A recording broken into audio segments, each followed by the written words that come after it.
meeting, Lisa, so that we can have that for you all tomorrow.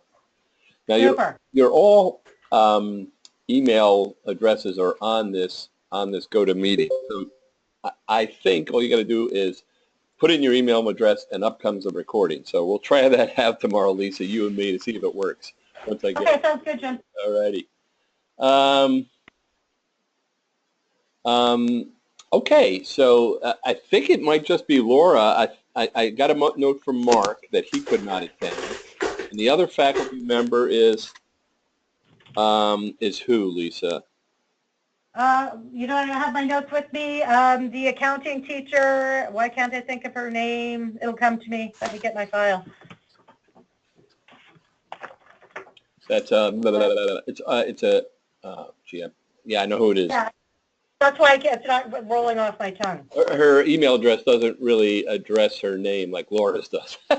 Yes, Nadia LaRussa or something like that? Yes, and I don't think I've heard from her. I don't know. Let me just look at my calendar and see if she accepted. Calendar. Okay. Let's go here. Let's see who accepted.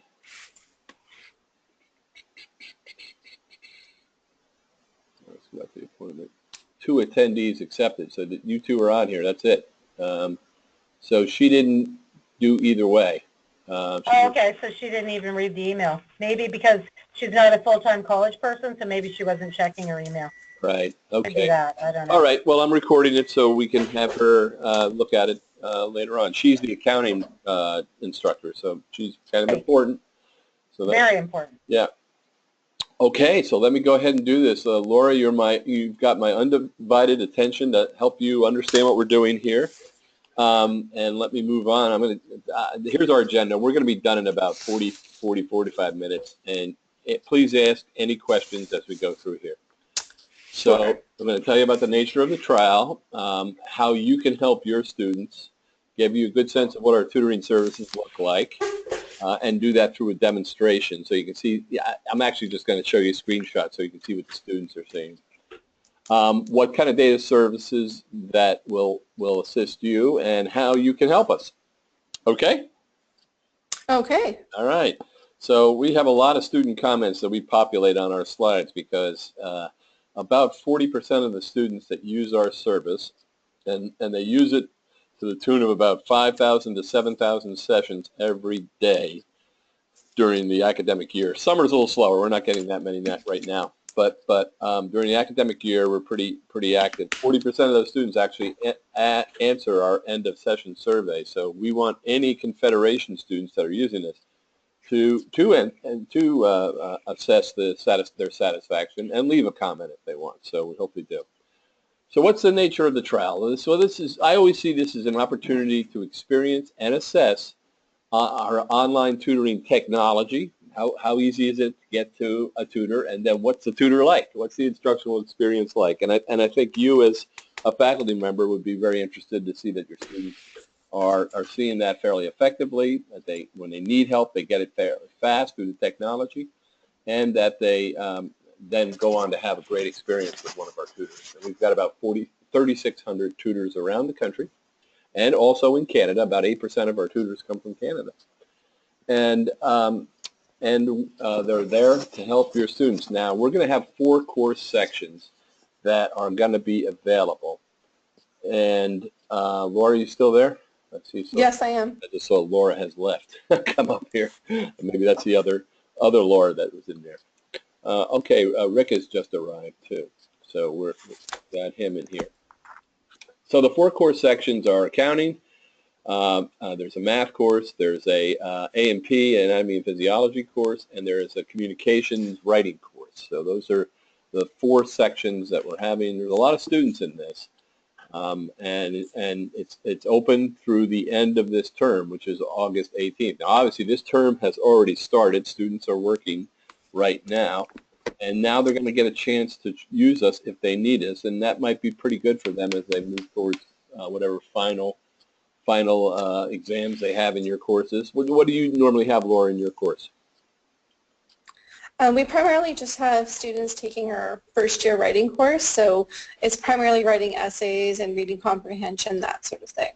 Great. I'm going to tell you about a special way that you can have students use this. So when we get to that, we'll talk about it. Now, the students will all be invited today. In fact, I've got the email all framed up. I've got them all entered in there as emails, and they will get that later today. I'm just waiting for the trial site to be finalized. And in there will be a unique link for them, and the 4 courses will show up in the link. When they click on that, they'll have to log in, so they'll get login credentials, which will be their Confederation email address plus a password. And we'll also give them a How It Works link. I'll also bring a copy of that to the email so they can look at that as well. So the video shows how it works, and so they'll have guidance on how to do that. And about midway through, around August 1st, we'll remind them about the availability of the services. So that'll be coming from us, but you can do some things too. So what are we? Well, if anything, we're extra hands for you. Another place that you can direct your students to get help when you're not available. Now, are all your students online, Laura, or are they also on ground? They're on campus. We have an in-class class. Okay, and you have office hours, I'm sure, and they may buttonhole you at times when they need some help. But oh, yes. Please know that we're available. And this is a trial site, so our normal hours are 24/7, but for this trial site in the summer, we only have it open from 9 a.m. to 9 p.m. So they can get us at any other time that you're not available. So that's good for them. It is, there for them to help them when they're having troubles. Now, writing, just since you're the only faculty member I have here, writing is perhaps our second largest volume activity. Our math is highest, writing is second, and we see a lot of students every year around the writing process. So you'll get a sense to how the students are using us, and whether it's helping them at all. And we're all about intervening, helping your students, complete the course effectively, get a better grade, and re-enroll next term so that they keep on pursuing their degree program. So that's what we try to do. And then we're also able to, at the end of a term, identify some of the core topics that students were requesting help. So if lots of students are coming to us for help in a specific area, we can tell you about that. So we look at ourselves as really 2 things. Very first and foremost, we're the one-to-one learning for students. So the job of the tutor is to fill the knowledge gap. If the student comes to us with unlimited expertise and subject matter expertise around a particular topic that they're working on, a subtopic of the course, we can help them fill that gap, and that's our job. But out of that also comes data and insights, and our tutors are filling out a survey as well when they finish, and 100% of the time they have to fill out that survey, and they're talking about how well the student did in that session. Most students do very well. If they do very well, they can usually go on and do very, very well in their course. But sometimes some students continue to struggle, and our tutors notice that. And an aspect of our full service is an early alert system that goes back to the college to alert. Could alert you, could alert an advisory group or retention group or someone else around that this student is considered still to be at risk. So any questions so far, Laura? And Rick, I understand you just joined. Rick, are you there? Yes, I am. Thank you. Great, great. You didn't miss much, Rick, when I saw you come in. So, and I'm recording this, and you'll all have a recording of this tomorrow. So moving on. Laura, you okay so far? Yes. And Lisa, you fine? Yep, I'm good, Jim. Thanks. Okay. So what are we? In our normal program, we're 24/7 on-demand access. All of these courses that are being tried here by your students would normally be 24/7 on-demand access. So that means that a student at 2 o'clock in the morning on a Tuesday morning could get access to a tutor, and it usually happens within about a minute. So it's a very quick turnaround. That's when we talk about the technology that's a part of this. What we want to make sure is that it's easy to use and that it's quick to use. That the student, if it's 2 o'clock in the morning, they don't want to be sitting there waiting to connect to a tutor for a half hour or so. They want to get connected as fast as possible, and we try to do that. So it's safe and secure, and it's one-on-one, exclusively one-on-one. The tutor is not working with any other students. They're working with the student at hand that they're working, that's come to them and they've accepted to do the session. And they don't take any other students until they're finished completely with the student that they're working with now. Secondly, it is accessible in all sorts of ways. It is accessible from any kind of device, PC, Mac, mobile browsers. As long as they can get to the web, they can access us. Now, it looks great on a computer, and it looks great on a tablet.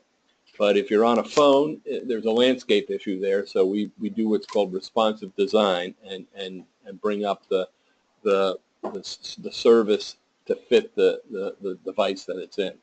So in that particular case with a phone, they'd have to toggle a little bit between the whiteboard and the chat function. So our job is to cover this real time, and we do that. In writing, Laura, they'll also have the ability to do a drop-off writing service as well. So we can do real-time, one-on-one, live tutoring and writing, or they can do the drop-off service, and I'll show you what that looks like in a second. Okay. So it's cross-device support, like I said. So when your students come to us, we're going to set up a site for them, and this is where they will come to enter their username and password, which they'll receive from me from an email. That would not be the way it would work if we are engaged and contracted with you going forward. We actually would integrate to your LMS, which I think is Blackboard, right? Is that right, Lisa? Blackboard? Yes. So we would integrate to Blackboard at the course section level, an LTI integration, and the students would automatically come to this page right here and see a branded site for a confederation, and they would connect directly from the course that they're in the course shell of Blackboard, and even in the course section of that. So you may be writing, you may be one section, they might be 2 or 3 or 4 sections offered. Each one would have an integration in it, so that the student wouldn't have to log in. But for this trial, they're going to have to. And when they log in, they'll come to this site here, and you can see there's a drop down, there's a topic, and this will hold your 4 subjects.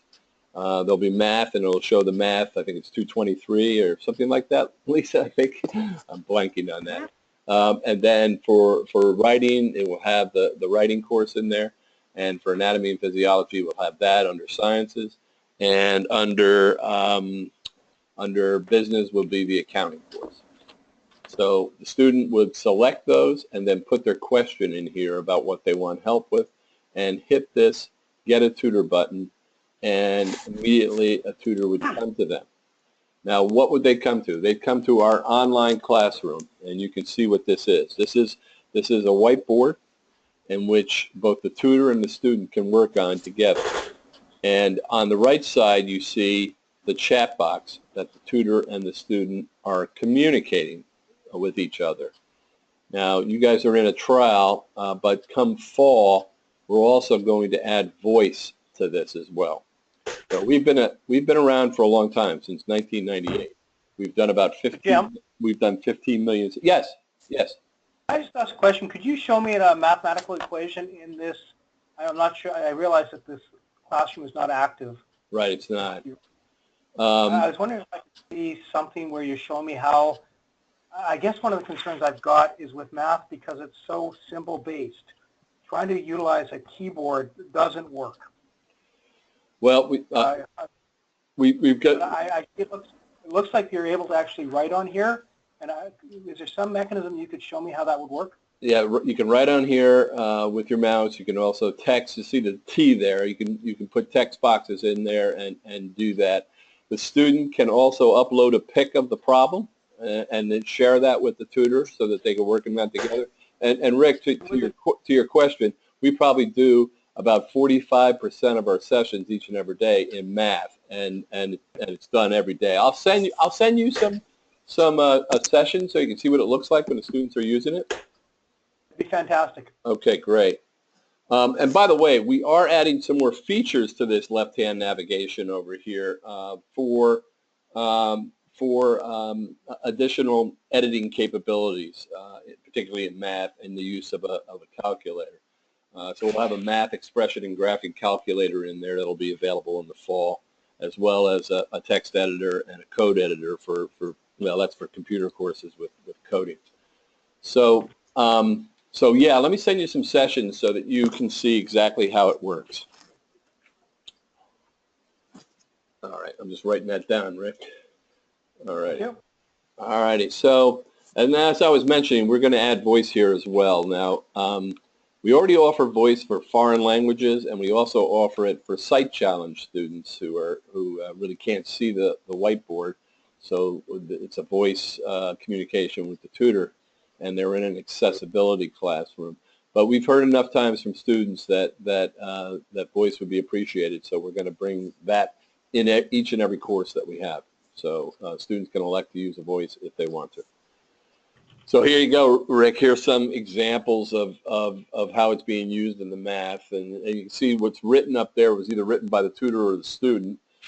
They can bring up symbols like the graphing XY axis and plot. By the way, graphing a linear equation is our #1 question every year. So that happens. The slope is often something that we use quite a bit in our sessions with students. So they can bring these things up and use it. This is a scrolling whiteboard, so it keeps going, or they can add additional whiteboards, and you can see they can add graphing paper as well. So this is captured, and the student can go back and look at this at any time as long as they're an active student with the service. So that's available for them to move forward. And Laura, from your perspective, they can upload the document that they need to have work on with the tutor. And the writing tutor will highlight areas, as you can see there, and mention things to the student that this is where you need to strengthen this. Just so you know, Laura, we go at it from two different angles. The first angle is really the higher order aspect of the writing. Is it organized effectively? Is the thesis statement effective and strong in its statement? Is it well supported? Are they using the attributions effectively? What is your citation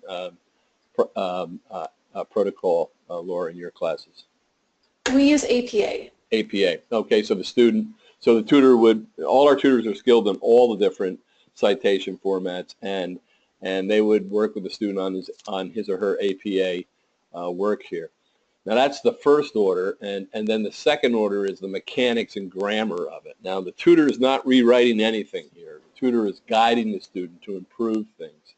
So they will point out where it needs to be done and done more effectively, and guide the student towards better writing, both from a higher order perspective and a mechanics perspective. Would that meet your needs, Laura? Oh, that would be perfect with this class that's been chosen. Yeah. Okay, great, terrific. And what the student gets back is this commented out document. There's no track changes. The tutor is not making any changes in there. The student has to do all the work. So it's important for the student to do that and to learn as he or she is doing that. They may share certain websites with the student, and here's an example of that. This is on the history side, where they're showing something around the colonies in the Revolutionary War in America. But you can imagine a writing tutor also sharing things like how to use a comma more appropriately, or whatever, just something that helps the student understand better, and share those sort of things with the student. These are captured again inside the session, and the session is available to the student going forward. I mentioned the drop-off essay review too, Laura. If the students want to use this, they can. This is a process where the student obviously comes into the service, drops off the document, uploads it, and tells us what the assignment is. And they sometimes actually append and attach the actual writing prompt that you might have given them, and so that the tutor will know exactly what this is all about. And they'll say what citation format they're using. In this case, this example is Turabian, but the drop-down also includes APA, Chicago, and a few other things.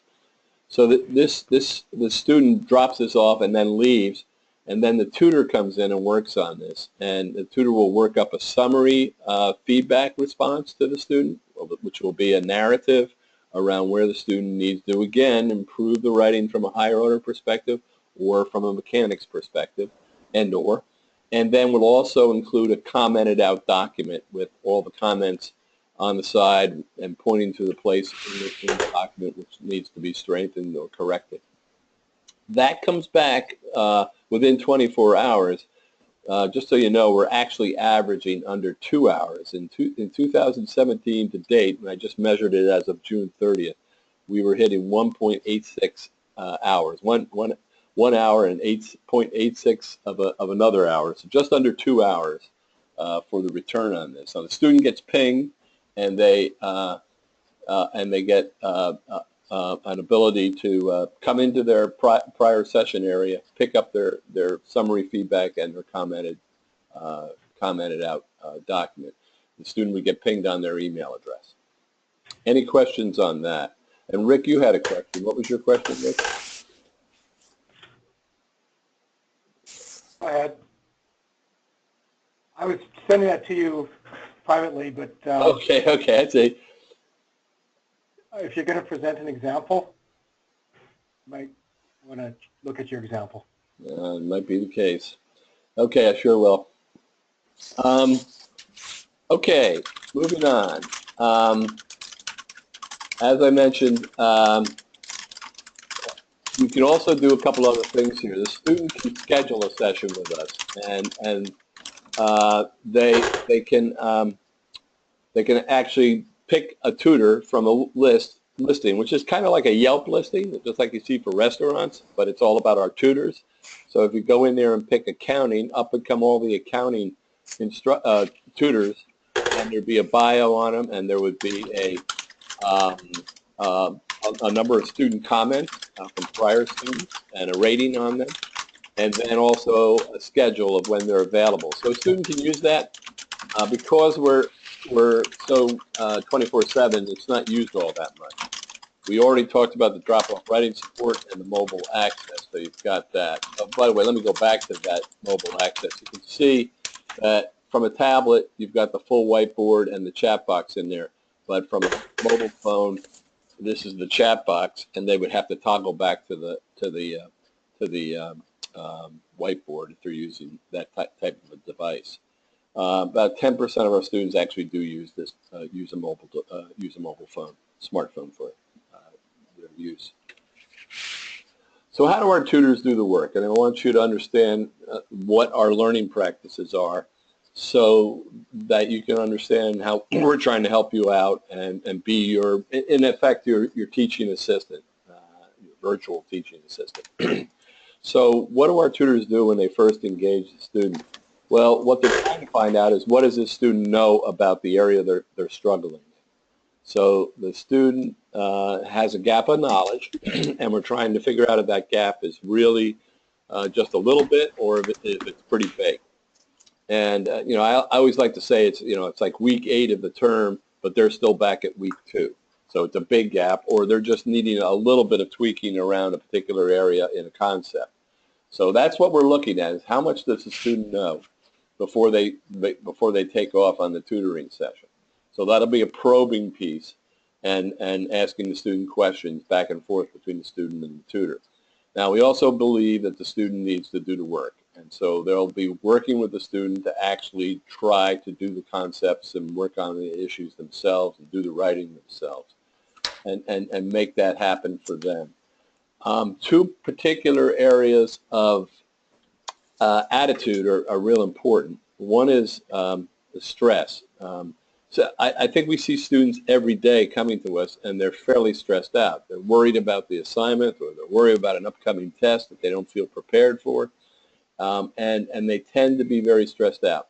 And our job as tutors is to try to reduce that stress, to make it a friendly experience for the student, that the student feels welcomed, that the student feels encouraged, that the student gets positive reinforcement as they learn. And a lot of times we have to scaffold up the learning and make little victories happen with a student, particularly in math concepts.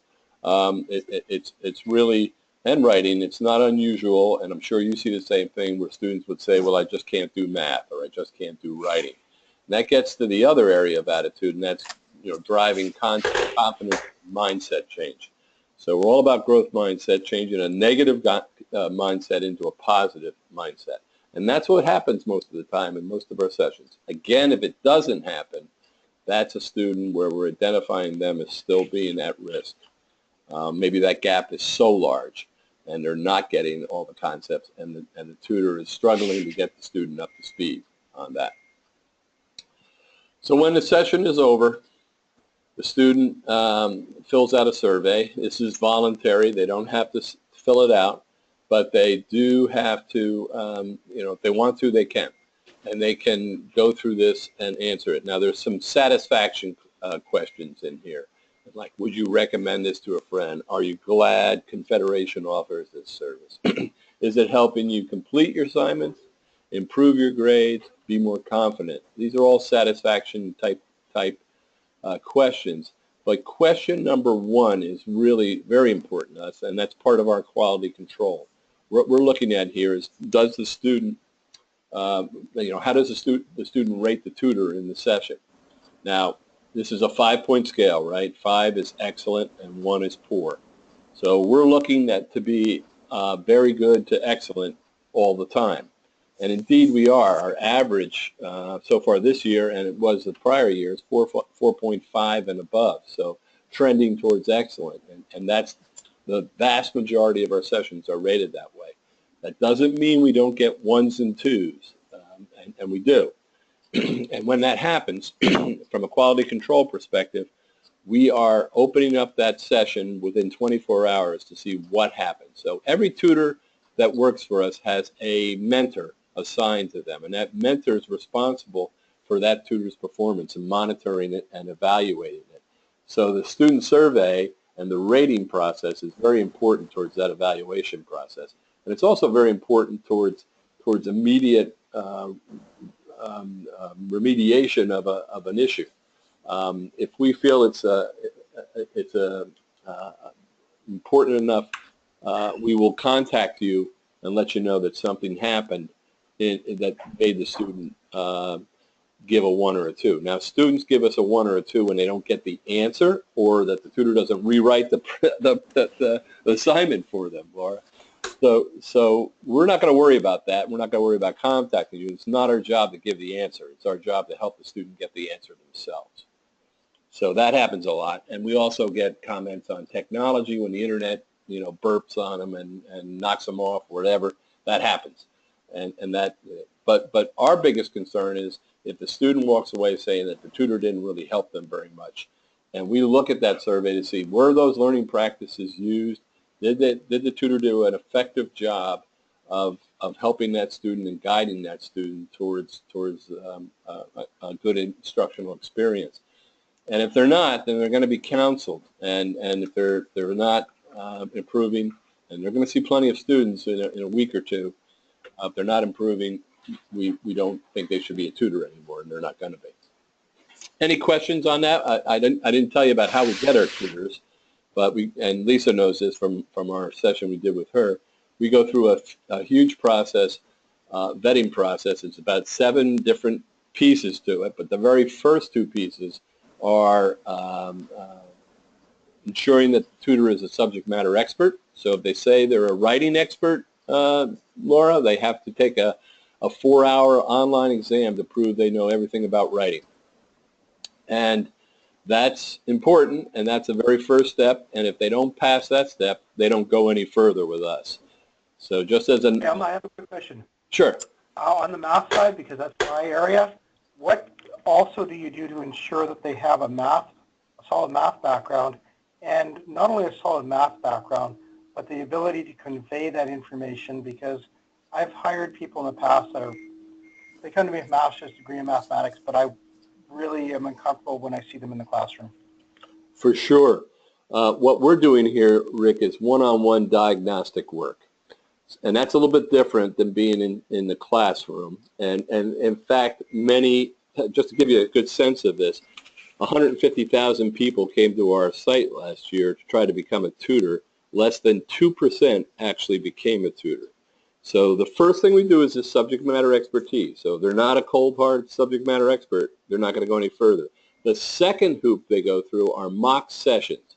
A mentor is assigned to them, and the mentor plays the role of the student and works with the tutor applicant to see that they are using those learning practices and using them effectively. So into this process, a math-oriented mentor who knows the subject and has worked for us for years is going to assess whether this particular applicant not only has the math expertise but also has the ability to do a diagnostic one-on-one session with a student. And if they get through that, then we do all sorts of tech tests, writing tests, communications tests, and background check on them for the past 7 years, and then throw them into a probationary period for the next 30 days in which they see real students. Every one of their sessions is evaluated to see that they are hitting the right marks. And in the probationary phase, if they're not, then they are not going to graduate out of that. So that's our process.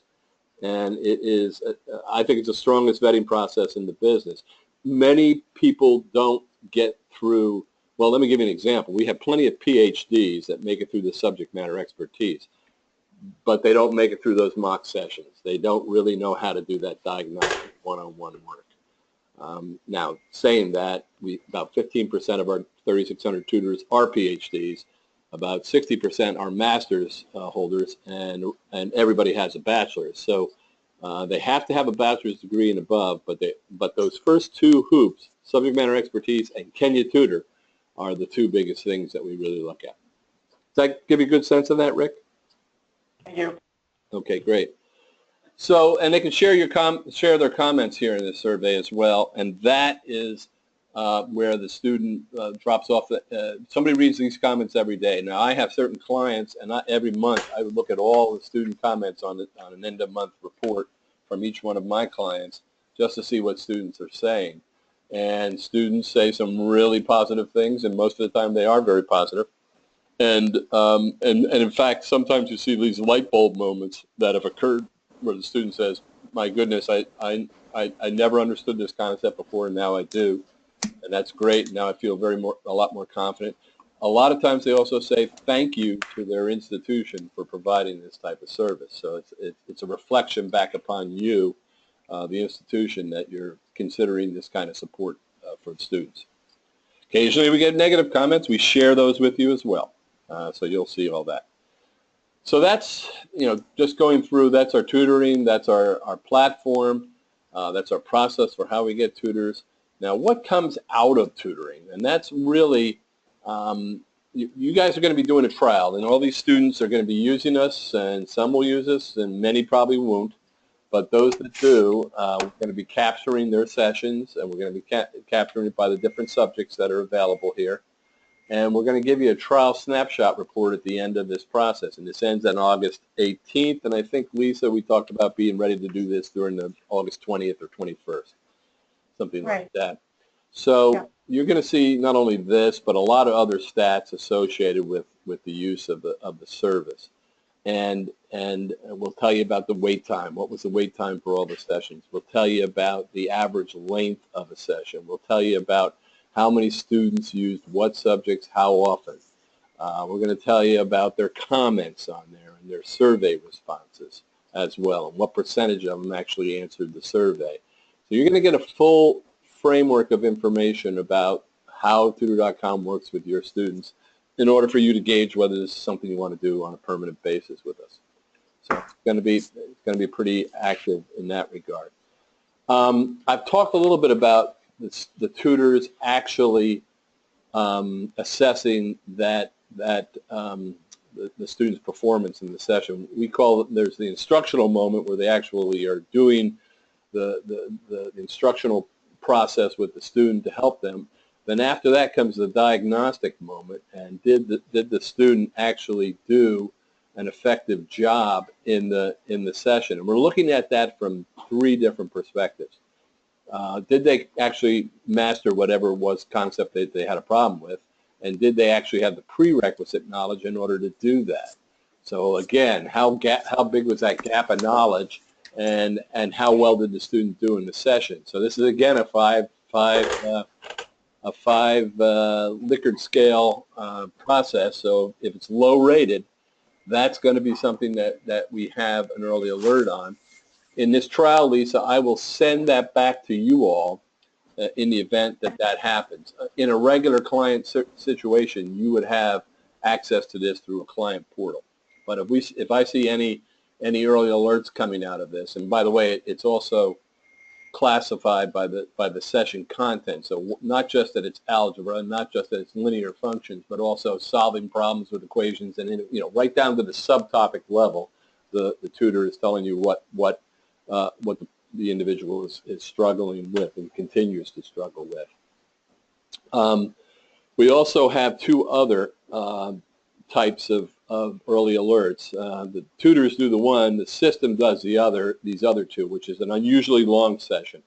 If students are using us for on average 30 minutes, but this student is using us for 2 hours or at a time, that's a red flag, and we let you know about it. Doesn't mean it's not right, or it's not inappropriate, but we want you to know that it's happening, and that's another piece of the puzzle that we send to you. Also, a frequent subject request. If the student is coming to us lots of times, and this is usually when we're starting in the beginning of the term, and right away the student is using us 3 or 4 times in a week, that's an indicator that the student either is not going to class or is really struggling. So we want you to know about that as well. So this is a piece of our service that you all would have in a contract would have access to. Laura, Rick, you would have a dashboard that you could see. You go into Blackboard and you see this, take me to the client portal. You'd have access to this information, and it would look like this when you accessed it. So Laura, if you had a class, I think you got a class of about 25, 30 kids in that, or 16 kids in that class, I think. So this, yeah, go ahead. Okay, well, here's the dashboard. So you could say that this might be something you would see, like tomorrow you go in there and six students actually came to tutor.com, and actually 1 had an early alert. Now you can dig into these blue boxes and see all the students that use this, and in the early alerts you can see which student got the early alert. And by the way, you can actually open up the transcript and the actual session and replay it and see what happened in that session. So you've got total access to the information relative to the student. And if you want to intervene right away with that student, you can do so. Now, this is something we set up in a regular contract and say, where does this information need to go to? Should it go to the faculty member? Should it go to an advisor? Should it go to a retention group? Where should it go? Should it go? And we're able to set that up in either an instant notification or a summary notification. Maybe the dean of the school only needs to see this once a week or once a month, and they get a summary. Whereas the faculty member might need to see that right away and gets a beep on their phone that a student just got an early alert. So we can do either way. Any questions on that? Okay. Yeah, that's great.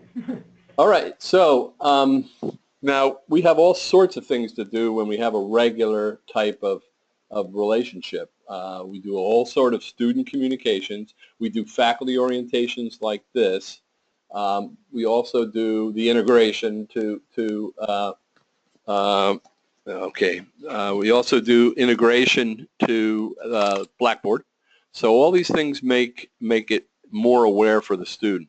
Now, so you heard about the login process, so that's what's going to happen. What we would like, Laura and Rick, is to mention this in the class going forward, so that students know also that you know it's there and that you're encouraging the students to do that. If you want to post an announcement on your course page, we're happy that you do that. Remember, it's only the certain section of your course that has access to this. Now, not all writing students or not all accounting and not all math students have access, just one section of each, and I think you got the section numbers. Now, Laura, you can also do something that's pretty interesting. A lot of students do this all the time, a lot of instructors. They actually say, here's an assignment, go out and do it with tutor.com tonight. And that gets the students familiar with the service. They use it, and you say it's mandatory. You go out and use it with tutor.com and take this writing assignment and work on it with a tutor. And that would be something that would get them aware of it and would also give you a good sense of how the students are doing. So we would make sure you get that information coming out of there. Again, if you were connected to a client portal, you can see all the activity that happened there and assess that yourself. Jim, can I interject for a quick second? Sure. Okay, so I'm not the person that's actually going to be teaching the course. Right. I will actually be away, I think, when this is rolling out.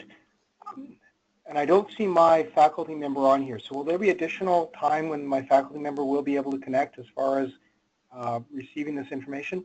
And that was Mark, right? Mark is your faculty member?